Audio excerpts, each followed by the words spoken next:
قوم عاد کا مورے سے اعلیٰ عاد بن اوس بن ارم بن نو ہے۔ اس عاد کے بیٹوں میں شداد بھی ہے۔ یہ بڑی شان و شوکت کا بادشاہ ہوا ہے۔ اس نے اپنے وقت میں تمام بادشاہوں کو اپنے جھنڈے کے نیچے جمع کر کے سب کو اپنا مطیع و فرما بردار بنا لیا تھا۔ اس نے پیغمبروں کی زبان سے جنت کا ذکر سن کر براہ سرکشی دنیا میں جنت بنانی چاہیے، اور اس ارادے سے ایک بہت بڑا شہر بنایا جس کے محل سونے چاندی کے اینٹوں سے تعمیر کیے گئے، اور زبرجد اور یاقوت کے ستون اس کی عمارتوں میں نصب کیے گئے، اور ایسے ہی فرش مکانوں میں بنائے سنگریزوں کی جگہ آبداری موتی بچھائے گئے۔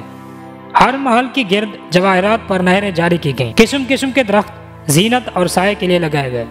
الغرض اس سرکش نے اپنے خیال سے جنت کی تمام چیزیں اور ہر قسم کے عیش و عشرت کے سامان اس شہر میں جمع۔ جب یہ شہر مکمل ہوا تو شداد بادشاہ اپنے آیان سلطنت کے ساتھ روانہ ہوا۔ جب ایک منزل کا فاصلہ باقی رہ گیا تو آسمان سے ایک ہولناک آواز آئی جس سے اللہ تعالیٰ نے شداد اور اس کے تمام ساتھیوں کو ہلاک کر دیا، اور وہ اپنی بنوائی ہوئی جنت کو دیکھ بھی نہ سکا۔ تو ناظرین، حضرت امیر معاویہ رضی اللہ تعالیٰ عنہ کے دور حکومت میں حضرت عبداللہ بن قلابہ اپنے گم شدہ اونٹ کو تلاش کرتے ہوئے صحرائے عدن سے گزر کر اس شہر میں پہنچے اور اس کی تمام زینتوں اور آرائشوں کو دیکھا، مگر وہاں کوئی رہنے بسنے والا انسان نہیں ملا۔ یہ تھوڑے سے جواہرات وہاں سے لے کر چلے آئے۔ جب یہ خبر امیر معاویہ رضی اللہ تعالیٰ عنہ کو معلوم ہوئی تو انہوں نے عبداللہ بن قلابہ کو بلا کر پورا حال دریافت کیا، اور انہوں نے جو کچھ دیکھا تھا سب کچھ بیان کر دیا۔ پھر حضرت امیر معاویہ رضی اللہ تعالیٰ عنہ نے کعب احبار کو بلا کر دریافت کیا کہ کیا دنیا میں کوئی ایسا شہر موجود ہے؟ تو انہوں نے فرمایا کہ ہاں، جس کا ذکر قرآن مجید میں بھی آیا ہے۔ یہ شہر شداد بن عاد نے بنایا تھا، لیکن یہ سب عذاب الہی سے ہلاک ہوئے، اور اس قوم میں سے کوئی ایک آدمی بھی باقی نہیں رہا۔ اور آپ کے زمانے میں ایک مسلمان جس کی آنکھیں نیلی، قد چھوٹا اور اس کے ابرو پر ایک تل ہوگا، اپنے اونٹ کی تلاش میں داخل ہوگا۔ اتنے میں عبداللہ بن قلابہ آ گئے تو کعب احبار نے ان کو دیکھ کر فرمایا، باخدا وہ شخص جو شداد کی بنائی ہوئی جنت کو دیکھے گا وہ یہی ہے۔ تو اللہ تعالیٰ نے قرآن پاک میں قوم عاد کا اس طرح ذکر فرمایا، کیا آپ نے نہ دیکھا کہ آپ کے رب نے قوم عاد کے ساتھ کیسا کیا؟ وہ حد سے زیادہ طول والے عاد ارم کے ان شہر جیسا شہر میں پیدا نہیں کیا گیا۔ اور قوم ثمود جنہوں نے وادی میں پتھر کی چٹانوں کو تراشا، اور فرعون جو کہ چمیخا کی سزا دیا کرتا تھا، انہی لوگوں نے شہروں میں سرکشی کی، پھر انہوں نے شہروں میں بہت زیادہ فساد پھیلایا، تو ان لوگوں پر آپ کے رب نے عذاب کا کوڑا برسا دیا۔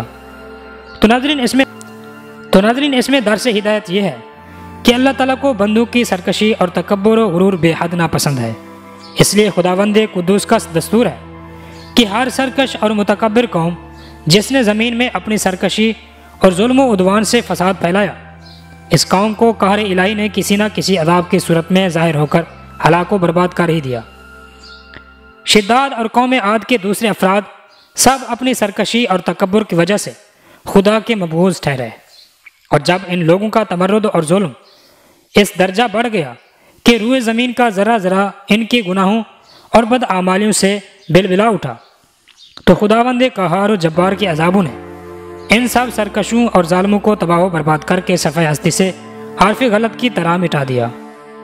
لہذا ان قوموں کے عروج و زوال اور ان لوگوں کے عذاب الہی سے پامال ہونے کی داستانوں سے عبرت و نصیحت حاصل کرنی چاہیے، کیونکہ قرآن کریم میں ان اقوام کے انجام کا ذکر کا مقصد ہی یہ ہے کہ اہل قرآن ان کی داستان سن کر عبرت پکڑیں، خوف الہی سے ہر دم لرزہ برآمدم رہیں۔ مسلمانوں کو لازم ہے کہ قرآن مجید کی بکثرت تلاوت کریں اور اس کا ترجمہ بھی پڑھا کریں، اور ان اقوام کی ہلاکت سے عبرت حاصل کریں، اور ہر وقت توبہ و استغفار کرتے رہیں، اور ہر قسم کی بد اعتقادیوں اور بد اعمالیوں سے ہمیشہ بچتے رہیں، اور اعمال صالحہ کی کوشش کرتے رہیں، اور خبردار مال و دولت کی غرور اور گھمنڈ میں سرکشی و تکبر نہ کریں، بلکہ ہمیشہ دل میں خوف خدا رکھ کر تواضع و انکسار کو اپنی عادت بنائیں، اور جہاں تک ہو سکے اپنی زندگی میں اچھے اعمال کرتے رہیں۔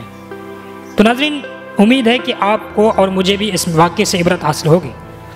تو ہم اللہ تعالیٰ سے دعا کرتے ہیں کہ اللہ تعالیٰ ہم سب کو ہمیشہ دنیا میں اچھے عمل کرنے کی توفیق عطا فرمائے۔ تو ناظرین، امید ہے کہ یہ چند ایک منٹ کی ویڈیو آپ کو پسند آئی ہوگی۔ اگر پسند آئی تو ویڈیو کو لائک لازمی کر دینا، اور ابھی تک ہمارے چینل کو سبسکرائب نہیں کیا تو مہربانی کر کے ہمارے چینل کو سبسکرائب کر دیں، اور ساتھ میں بیل کے آئیکن کو بھی پریس کر دیں، تاکہ ہماری ہر نئی آنے والی اس طرح کی معلوماتی ویڈیوز آپ تک جلد از جلد پہنچ سکے۔ تب تک کے لیے اللہ حافظ۔